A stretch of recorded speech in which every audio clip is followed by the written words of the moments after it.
পশ্চিমবঙ্গ থেকে আমাদের সহকর্মী সুকান্ত চট্টোপাধ্যায় আমাদের সঙ্গে যোগ দিয়েছেন। সুকান্ত, গুরুতর আহত যিনি গাড়ি চালক তার অবস্থা এখন কি, কোনো উন্নতি হলো কিনা, এবং সার্বিক আইন শৃঙ্খলা পরিস্থিতি এখন কেমন দেখছেন? দেখুন, প্রথমে বলে রাখি যে গতকাল রাত 10টা 10 নাগাদ কিন্তু এই ঘটনা ঘটে এবং তারপরেই কিন্তু ঘটনাস্থলেই মৃত্যু হয়। অর্থাৎ চন্দ্রনাথ ধর। তার মৃত্যুর পরে এখন পরিস্থিতি কিন্তু যথেষ্ট উত্তেজনাপর রয়েছে। দুপুর 2টো নাগাদ শুভেন্দু অধিকারী যিনি আত্মসহায়ক, তার ময়না তদন্ত হবে তার লাশের। এখন পুলিশ মর্গে রাখা আছে। যদিও ঘটনার পর থেকে কিন্তু যথেষ্ট উত্তেজনা রয়েছে গোটা এলাকা জুড়ে।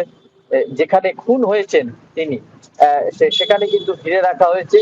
একই ঘটনা, গুলির ঘটনা, অর্থাৎ বিজেপি কর্মীদের উপরে হামলার ঘটনা উঠে এসেছে বসিরহাট, বরানগর, বনগাঁ বিভিন্ন অঞ্চল থেকে। কিন্তু এরকম উত্তর 24 পরগনার এরকম ঘটনা ঘটেছে। এখনো পর্যন্ত কিন্তু গুলিবিদ্ধ হয়েছেন প্রায় 9 জন। তার মধ্যে কিন্তু পুলিশ কর্মী রয়েছেন 4 জন, যেটা গতকাল সন্দেশখালীতে হয়েছে ভোর রাতে। এবং রাতে শুভেন্দু অধিকারীর আত্মসহায়ককে গুলি, তার গাড়ির চালকও কিন্তু গুরুতর জখম, আশঙ্কাজনক অবস্থায় চিকিৎসাধীন রয়েছে বেসরকারি একটি হাসপাতালে।